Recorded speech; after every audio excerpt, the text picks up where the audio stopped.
Well, hello everyone, my name is zwiggojr and welcome to 100 hours of Pokemon Unbound. Pokemon Unbound is one of the best ROM hacks I have personally ever played, as it has so many features, an entire new storyline, amazing graphics as the game got updated just a few months ago, and of course an entire new storyline and Pokemon available up to Generation 7. If you want to know more about Pokemon Unbound and about the story of Pokemon Unbound, I highly recommend checking out this video. Now let me explain what I'm going to be doing in these 100 hours of Pokemon Unbound. First things first, I'm going to complete the entirety of Pokemon Unbound as well as the post-game, and that's already going to take a lot of time because this is a very long game. Next, I want to get a level 100 Pokemon. I also want to find a shiny Pokemon, which is just going to be up to luck, so we might not be able to do it. I also want to complete the entire National Dex, which is over 800 Pokemon, as every Pokemon up until Ultra Sun, Ultra Moon is in this game.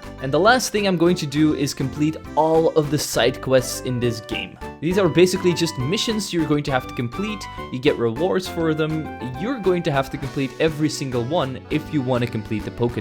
So it's basically a necessity. Let me know in the comments down below what your favorite ROM hack is, as I might not have heard of it already, so I might play it on the channel. Also, don't forget to smash that like button. Let's try to smash 9,635 likes. And with that out of the way, let's jump right into 100 hours of Pokemon Unbound.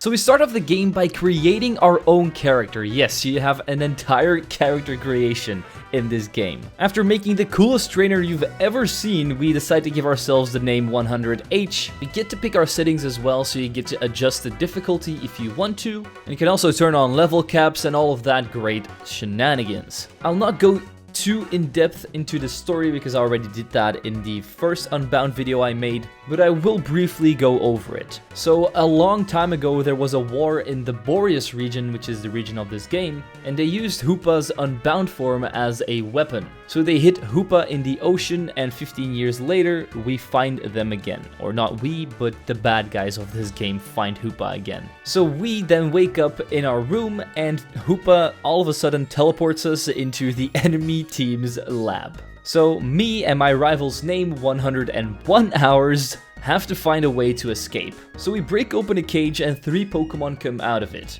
These are our 3 starter Pokemon that we can pick from, and I decide to go with Beldum, as Metagross is definitely my favorite of the 3. After naming him Ricardo Milos. After picking the starter Pokemon, we overhear a conversation between the boss of this team and also one of their admins, and they're talking about how we've escaped, basically. So we finally get out of the lab and make it back to our hometown, which is only about a 10-second walk, or should I say slide, away from their base. How has nobody found this base yet is a mystery to me as well. But we then meet up with Professor Log, the professor with by far the most ridiculous name ever. And he makes us beat up our rival, which was not really that hard to do. So I then pick up my first side mission of the game, picking up an antidote for this old man at the Pokemart. And since we have to go to the Pokemart already because we have to go pick up the professor's parcel, this won't really be an inconvenience for me. On my way there, I already start building up my National Dex by capturing a couple of Pokemon, and as I reach the next town, we see that a guy's fridge gets raided by a Sandslash, which is another side quest we'll deal with later. We finally arrive at the Pokemart, but we then find out that the parcel has been stolen by this yellow-haired guy, as he is a grunt of the evil team. Before following them, we first give the antidote to complete our first mission. We then follow them up the mountain as they apparently found a Master Ball in the parcel and captured the legendary Pokemon Articuno with it. After they escape and I beat up their grunts, we get the parcel back with, of course, the Master Balls missing. So we go and report to Professor Log, who isn't too happy about this and sends us away to try and solve this catastrophe that's about to unfold. We managed to do all of this in only 1 hour of in-game time. Only 4 Pokemon captured though, so we're going to have to buff that up a little bit. In this cave, we also found a really big looking tablet and a guy with a mission. Apparently there are 8 tablets around the region and we have to try and open all of them. So that's another scavenger mission we're going to have to go on. Eventually we also found the thief that raided the fridge, but it was just using the food to feed his family. And that's our second quest completed. We do more of the Pokemon captures and accept another mission where we just have to save 100 times, which over the course of this video shouldn't be too hard to do. We also do our first trade, trading away an Alolan Sandshrew for a Ducklet. And we then meet up with Zygarde and Siegfried, who send us on another scavenger mission, having to find all 100 Zygarde cells so that we can summon Zygarde and add him to our team. Another mission I found was talk to all of the trainer tip signs. I guess they're finally kind of useful in this game. We then go and capture a couple more Pokemon and then find our way to the first gym leader. We reach him at a time of 4 hours, 39 minutes and a Pokedex total of 37. This gym leader's theme is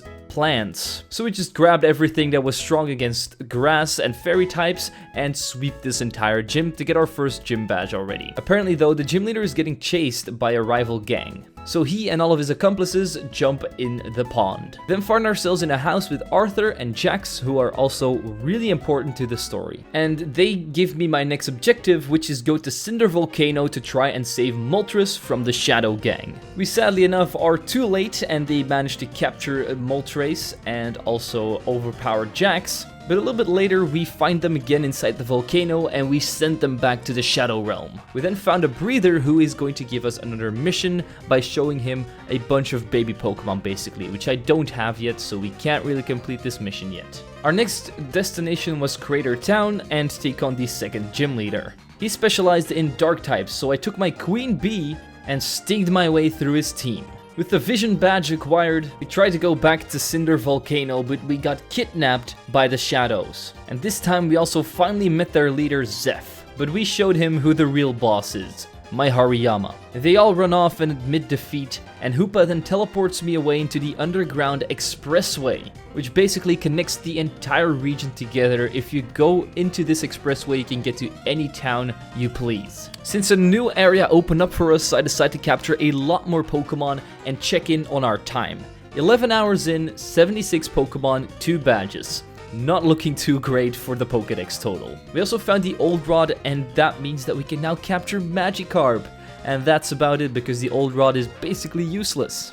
In the next cave, we also see our rival getting smacked around by an Alakazam, and after we help him get up, he immediately wants to fight us. After taking him out and making our way up to Frost Mountain, we eventually find ourselves on Route 8, where a black belt is going to give us another mission, and that is jump over 1,000 ledges. Oh boy, I'm not going to be skipping leg day for this one. We then also found a thief who stole an Alolan Vulpix from a lady, so he evolves it into Alolan Ninetales and we beat him up and add it to the Pokedex total. So we return the Alolan Ninetales to this girl and that's another mission complete. Since we are now in Blizzard City, it's time to take on the third gym leader with a time of 15 hours and a Pokedex total of 92. She has flying types and also a pincer, but we're not here to waste time, so let's just take her out really quickly and get ourselves the Wings badge. After showing her our strength, she then breaks this ice with her Gliscor and we get the Rock Smash TM. We go through the KBT Expressway again and find Jax at the end of it. He's once again fighting Ivory, one of the admins, and he gets thrown away by the Alakazam and probably drowns in that waterfall there. After this shenanigans is over, we do what we do best, capturing Pokemon and accepting missions. And we also do our first friendship evolution, Golbat into Crobat, and our first stone evolution, the Alolan Vulpix into Alolan Ninetales. We then do some police work by taking out the Granbull gang. This means that we've only gotten 6 missions out of the 70 completed. In Mount Thundercap, we capture a lot of electric type Pokemon, but as it turns out, we are not supposed to go to Mount Thundercap yet, so we go the opposite direction and go to the Auburn Waterway and find a house that's being raided by the Shadows, as they're trying to steal the Prison Stone, which is needed to summon Hoopa. We then also get to fight 2 Shadow Warriors, things that we have no idea even existed, as they aren't human and they aren't Pokemon. But me and Jax are luckily strong enough to take both of them out, but by the time we have won, they've already escaped. So we go back to Fallshore City and take on the 4th gym leader. He kinda looks like the kid from Walmart that sings that cowboy song. Then helps us by body slamming a grunt with his miltank that we can progress all the way up to the mountain and see that they're capturing Zapdos, which they of course succeed in as they stole all of the Master Balls, but at the end of it, we actually get to battle Marlon, the admin, for the first time ever. After kicking him down the hill, he releases Zapdos. We also meet up with Jax again down at the Pokemon Center. He sends us off to Ptarmigan Mansion, which is basically the Mega Evolution Guru. So after a pretty short journey, we already reach that point, and we beat up Maxima, the Mega Evolution Master. We then get to choose between a Mega Ring, Bracelet, Cuff, or Charm. And since we're edgy, we decide to go with a Mega Cuff. Oh yeah, and I also managed to pick up 14 of these Zygarde cells already. On Route 12, we get to step on our rival's toes again, since he isn't too happy as I beat him for the 10th time already. And Professor Log then gives us the power to surf. We then see Marlon at the beach, who is apparently doubting everything that his evil team stands for, but some shady character then comes along and teleports him away. This same shady character then lets Hoopa teleport a bag and a Zapdos into existence, which are needed to complete their master plan.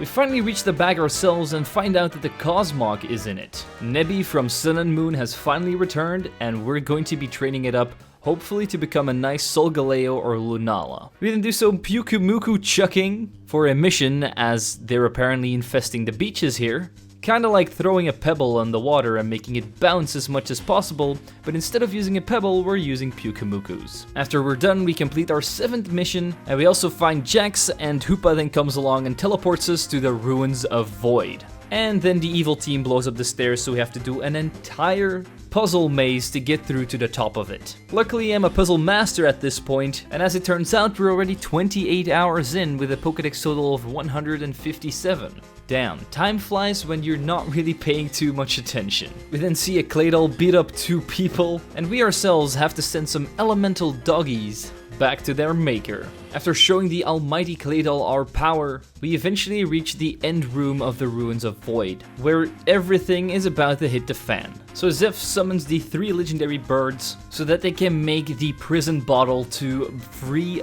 Hoopa's Unbound form. This shady character from the beach then steps up and tells us that his name is Aklov. He infiltrated this operation just so that he could take the prison bottle for himself and take over the region together with Hoopa. And he then turns Hoopa back into his Unbound form. So we step in to try and stop him, but he summons a Ho-Oh and a Lugia, which we easily take out as they're just, regular legendary Pokemon. They definitely don't have overpowered stats at all. He then insults Hoopa for summoning those really weak Pokemon and traps me in the Cube World, which is basically the equivalent of Roblox or Minecraft in this game. Oh yeah, and there's also floating women here. We also managed to find Eros and Marlon here. Eros is apparently our dad, who was trapped here many years ago, and he's been stuck here ever since. And we all know how Marlon got here. Luckily, I have a device in my bag which is able to teleport us out and bring us back to Cinder Volcano. Inside the volcano, we find the Light of Ruin clan,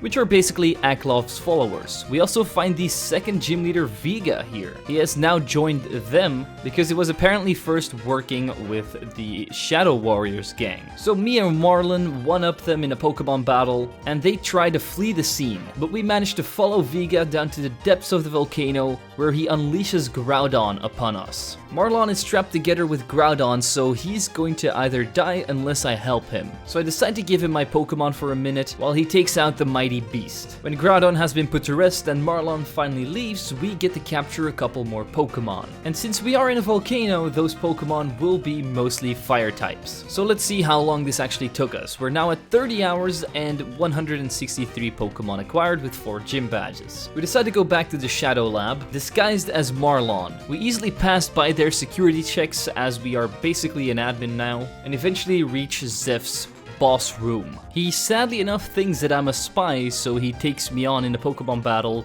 and I proceed to take him out. This grants me another evolution, getting myself a Talonflame as well, as I always try to take Pokemon with me who haven't evolved yet, so that I can level them up throughout the story and evolve them. We then learn about Zeph's plan to attack Aklov's base so that we can steal Hoopa back from him and also seal away the power of Hoopa Unbound's form once and for all. We then also hear their tragic backstory on why they created this entire team, and the short version is they're basically trying to save their son and bring him back to life as he died many years ago. And the Shadow Warriors, those beasts that we don't know what they are, they're basically souls of people mixed with a Gabite. So with that tragic backstory out of the way, let's go to the next gym in Dehara City. He has a full electric type team. Luckily for us, we have a lot of ground types, so this was really not a problem. So we acquired the battery badge and also the go goggles so that we can actually traverse through the desert. While in the desert, our starting Pokemon finally evolved into Metagross. I'm also 1/5 of the way there with the Zygarde collection. I also found a Binacle by Rock Smashing. Apparently this is the only way to find them, so if you're having trouble finding one yourself, just smash some rocks. We then finally make our way to Vivel Town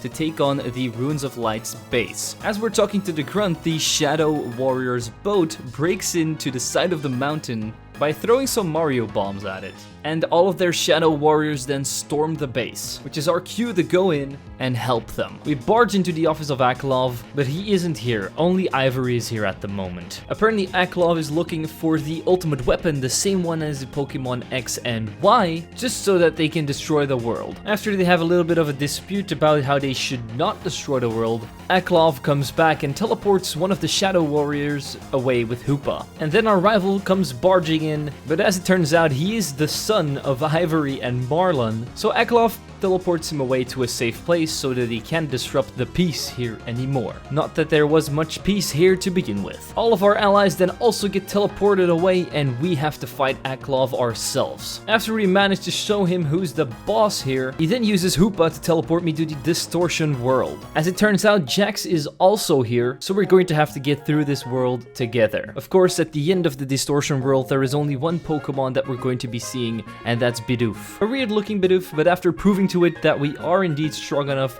to take it out, we get teleported back to the real world and we end up in the Rift Cave. We then go back to Vivel Town, and as it turns out, everybody's gone.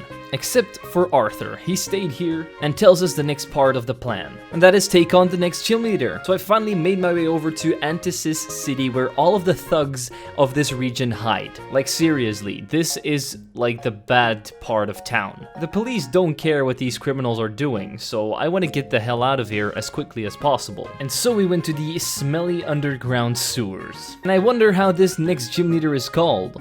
Big Mo. Not Small Mo, not Medium Mo, Big Mo. Big Mo here, to my surprise, does not specialize in poison types, but he does specialize in fighting types. So I grabbed all the flying types I could find and made him soar through the sky until he gave me his gym badge, which is called the Ring Badge. Shortly after, my Cosmog evolved into a Cosmoem, and let's see how much time I've spent in this game. About 39 hours with a Pokedex total of 203. I would say that's not too bad, but it is the worst I've ever done in these 100-hour videos so far. We then meet up with Jax and Arthur at the port so that we can go to Polder Town with the boat. So after getting the SS ticket and going to Polder Town, we then see that the background of Pokemon Platinum is here. I didn't know Mount Coronet was in this game, but what I do know is that there is a very fun safari game. You basically just throw your balls at Pokemon that appear in various waves. And over here you can get a lot of Pokemon that aren't available anywhere else. So we went on a little bit of a catching spree. And I'm also 34% of the way there for 100% Zygarde. We also accept a quest where we have to find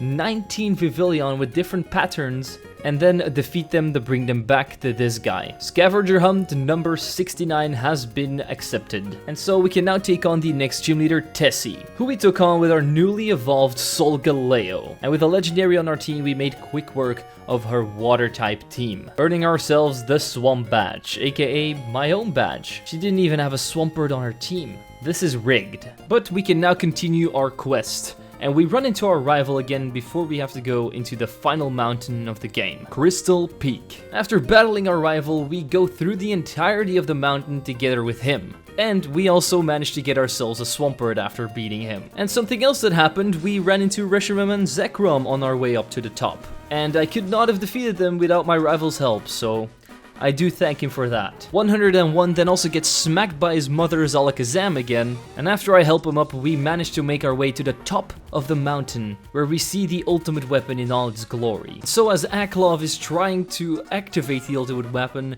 Jax jumps in with his Gastrodon and attacks it with Earth Power. Pretty smart actually. And as he tries to suck him into a portal with Hoopa, he holds on to Gastrodon as it sticks to the floor with Sticky Hole. Now that is some good use of your Pokemon. We start all of these epic battles at a time of 47 hours and 54 minutes with a Pokedex total of 244 and 7 badges acquired. So let's jump right into these epic battles and defeat the evil team. First up was a Hoopa and a Mega Rayquaza, which we had to defeat. No problem whatsoever. Our team took them on like it was nothing. Then Hoopa turned back into its normal form and wanted to be added to my team, so I did that as well, but I decided to leave it in the PC as it's pretty slow. And we then have to do a double battle together with 101 against Aklov. Since he has a full fairy type team and we have a steel type starter in Mega Metagross, we should not have any problems. And I was right, he fell to my knees pretty quickly, but in the end he still manages to fire off the cannon. But as it turns out, something went wrong and Zeph appears from behind a rock with a little boy behind him. And Zeph managed to modify the weapon so that the weapon would not take lives but give life. Aklov then betrays Ivory by flying away and leaving her there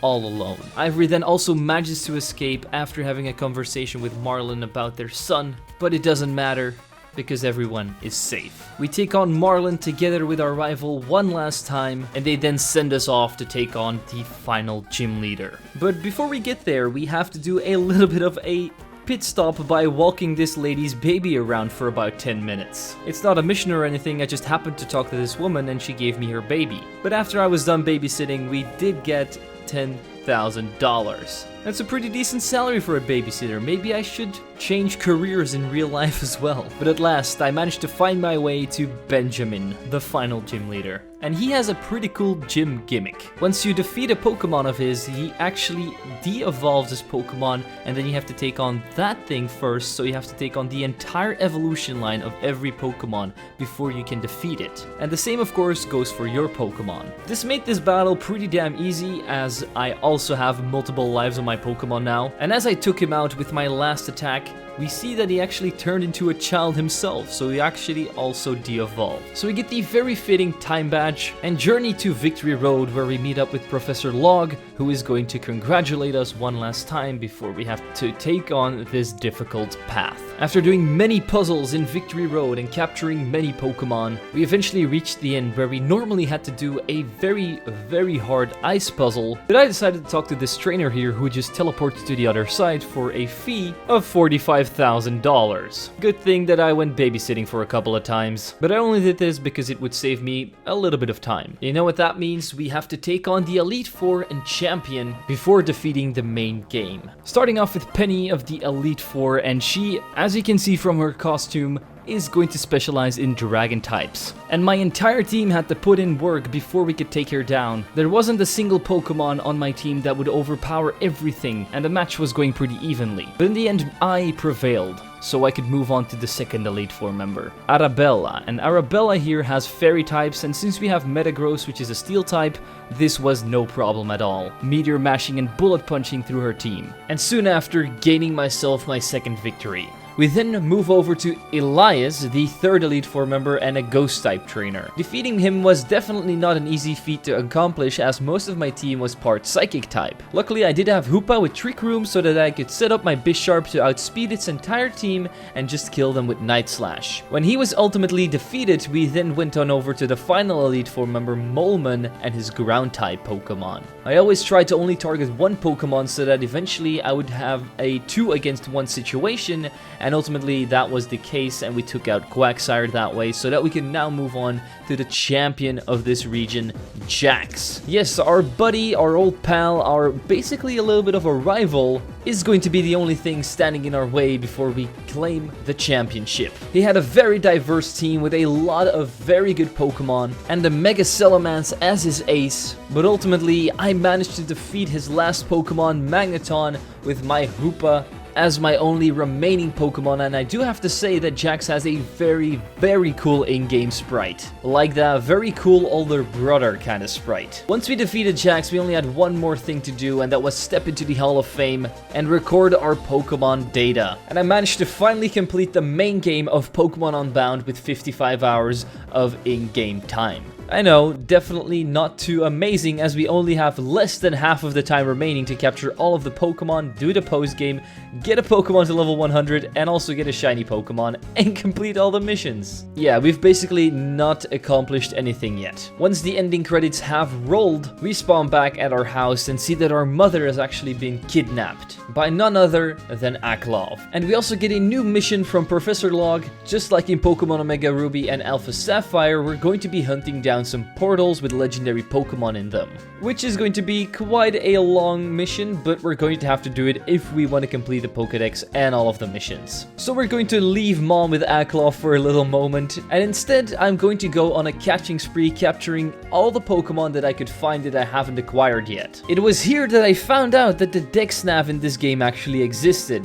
I know, 55 hours in, and I didn't even know I could just search for the Pokemon via my Dex Nav. This could have saved me a lot of time in the past, but hey, we're this far in, I'm not quitting now. So after capturing Pokemon across the land, caves and seas, I eventually met a skier trio, and they gave me the Glalie Megastone after defeating them. There are actually quite a lot of these events where you have to defeat certain trainers in order to get Megastones, but I won't show you every single one of them because then I'll be here for a lot more than 100 hours. I also managed to find one of the big tablets that I have to open for the missions, and inside was a well. Inside the well you can just find Dynamax Pokemon that are sometimes not available in the wild. And there's also a nice rare item in every single one of these tablet rooms. I then spoke some kind of Nordic language and accidentally summoned Articuno. After lobbing many balls at it, I added it to my legendary collection and went hunting for more of these wells. I found one with a Lapras in it, which was a Pokemon that I don't think you can get anywhere else, so this was a nice addition to the Pokedex total as well. I then went to the Flower Garden, where we could find Shaman. With only 41 hours remaining, I managed to capture this thing as well. I also talked to a random sandcastle on a beach, and it appeared to be a sandy ghast. I think that's definitely a cool little feature. But I'm not really a sandcastle kind of guy, I'm more of a digging holes on the beach kind of guy. 60 hours in, I finally found myself my first portal with Buzzwole in it, aka me when I hit the gym one time a year. But since I haven't found any Beast Balls yet, I had to capture this in an Ultra Ball, which was really hard to do, with most of my Pokemon fainting most of the time. But eventually, after thousands of dollars of Ultra Balls have been thrown at this thing, I captured it and added it to the Dex total. I also found my 50th Zygarde cell, which means we're halfway there, and I also found some Vivillons for that Vivillon quest I'm doing. I then went to the Rooms of Void to capture Entei and Raikou, but as it turns out they flee and they become roaming Pokemon. And so we started scavenger hunt number 35. But don't worry, there will be even more scavenger hunts as we progress more through the game.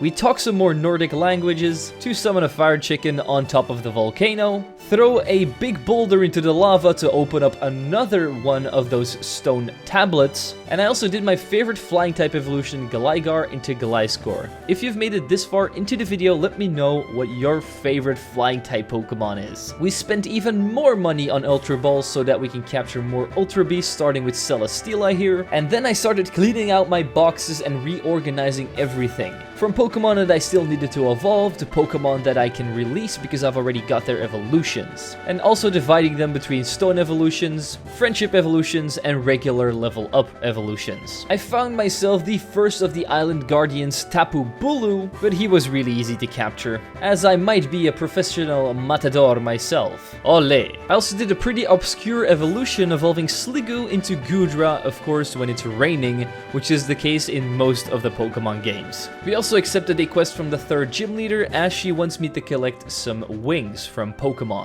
I then finally went back to the Ruins of Void and switched a lot of these ancient switches just so that I could get to a hidden area where Aklov is storing a lot of people. As it turns out, he also captures Jack's grandpa Arthur and that one kid from the Crystal Peak Mountain who was there when the ultimate weapon was fired. So naturally, as we are the hero of this game, we're going to have to save them. So me and Jax partner up up one last time to beat Aklov and his fairy type team. This was actually no problem since we had Ricardo Milos on the team and also Nebby. Our steel type moves shredded through his entire team, and Jack's pretty over-leveled Pokemon also put in a decent chunk of work. Aklov then tells us his entire plan about how he wanted to end the 300,000 year war or something like that with the ultimate weapon, but Jax isn't having none of it. He's slam dunking every single fact in his face about that he's wrong, and eventually Marlon comes along as well to save the little child and put Aklov in cuffs once and for all so that we don't have his bothersome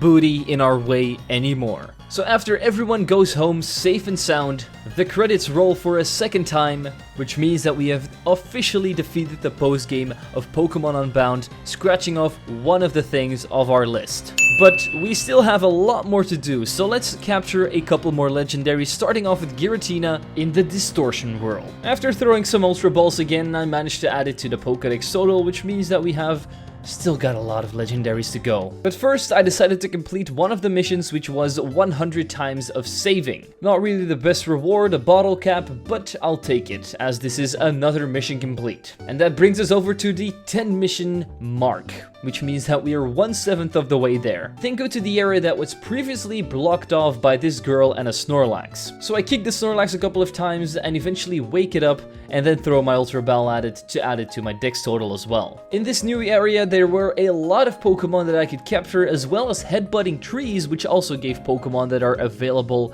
in no other part of the region. And after we've gone through the entirety of the forest, we eventually reach Cube Corp. Sadly enough, this game is not fully finished yet. You can get every single Pokemon, but Cube Corp is a post-game thing that hasn't been finished yet. So I might have to return to it in a later video and a later update of the game. And I took some Pokemon out of the PC so that I could evolve them. And eventually I made my way back to Polder Town, where we found a Meluetta minigame. You have to press all of the buttons that are showed up on the screen, and eventually you'll be able to challenge Meluetta when she thinks you're worthy. So yeah, we do that, capture the singing Madame, do some more fishing to get a Quillfish, sadly enough not the Hisuian one, and at 70 hours of in-game time with a Pokedex solo of 343, we finally go and take on Zekrom, who gets captured in one of the first balls I throw. When this easy capture was done, I went down to the sewers of Antisys City, where we found another portal, and I wonder which Pokemon would be in a sewer. If you guessed Garbodor, you're wrong, because it's actually Guzzlord. And I caught this thing in a Premier Ball. I don't know how I did it,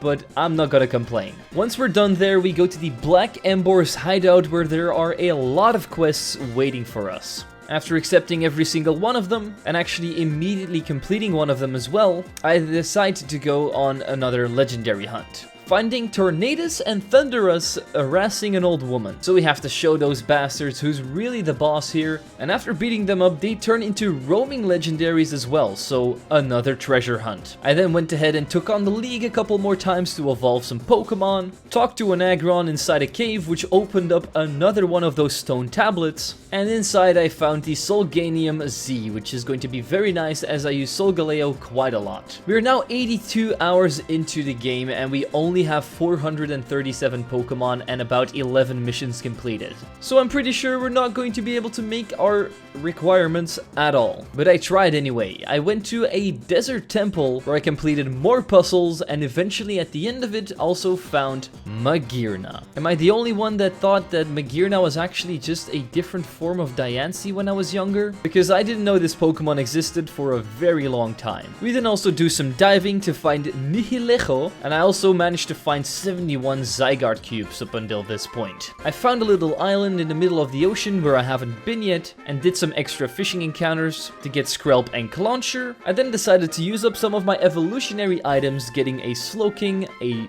Honchkrow, and many more. And I then went back to the Safari minigame because, as it turns out, there are a lot of Pokemon available here that I don't have yet. After I was done playing games, I went to capture Blacephalon, who was not easy to capture because it would always use its signature move, which does recoil damage, and so it would kill itself in only 2 turns. So I had to throw my Master Ball at it. We then also went back to the Shadows hideout to take on Zeph one last time, and as a reward for winning against him, he gives me the Decidueye Z.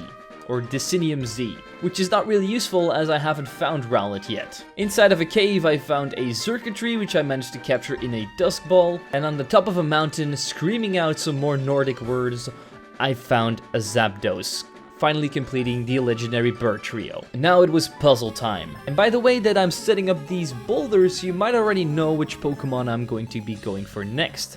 And if you guessed the Reggie Trio, you are totally right. After completing some obscure tasks, I first found Reggie Rock, then inside of an icy cave I found Regice, and after changing the color on some crystals, I eventually also found Reggie Steel. Which means that we can now capture the big giant Regigigas, who's apparently level 100, so this ticks off our level 100 Pokemon. Our Ricardo was very close himself, but Regigigas ultimately ticked off this box. Now I found out a little something about this game as well. Swarm Pokemon. You have to talk to the TV and it will display a message from a Pokemon. This Pokemon will then be available for 1 day on that specific route, and every day this Pokemon is going to change. This means I might have to play this game for several months until I actually complete the entire Pokedex. Unless I'll be doing some time manipulation or date manipulation. But I'll talk about that at the end of this video. We also completed another quest by giving a homeless man a home. Completed another quest by fishing more than 100 times and getting myself another Pokemon for the Pokedex, Feebas. I then went digging down at the expressway to get a bunch of fossils which are also going to be needed to fill in the entire Pokedex, as well as collecting all of the plates as I think you might need them for collecting Arceus, and of course finding evolution stones for all of the stone evolutions I still have to do. I made myself rich by selling all of the relic items I found in the desert temple as well, and completed another mission by giving this guy 20 heart stones. My fossil Pokemon also were in need of some revivals, so I did that as well. I don't have all of the fossil Pokemon yet, so I will have to do some more digging. And we then went back to Cube Corp, and as I talked to this lady, she apparently gives you Beast Balls in return for Iron Balls. If I would have known this earlier, I would have just captured Blacephalon in a Beast Ball. But now you know, so don't make the same mistake as I did. I then found Tapu Lele and Tapu Fini as well in one of those portals. But sadly enough, our 100 hours are over. And I've only managed to complete 2 of the tasks that I've set upon myself. And we've only managed to capture 530 out of the 800 plus Pokemon that were needed. We also didn't manage to capture a shiny, and we did not complete all of the missions by far. Now, what do I do next? Do you guys want me to make a second part to this video so that I complete everything in this game no matter how many hours it takes? Or should I just leave it at this? Because I've already started working on the rest of the missions and the rest of the Pokemon. But if you guys think this is enough, then I won't release that video. Please let me know in the comments down below what you would want me to do, and that was that for this video. As always, I want to thank my membership and Patreon supporters for supporting the channel. If you want to do so yourself, you can click the links in the description. It is always appreciated, but not needed. And with that out of the way, don't forget to leave a like, subscribe, and share this video with your friends. I'm Zwiggo, and I'll see you guys next time.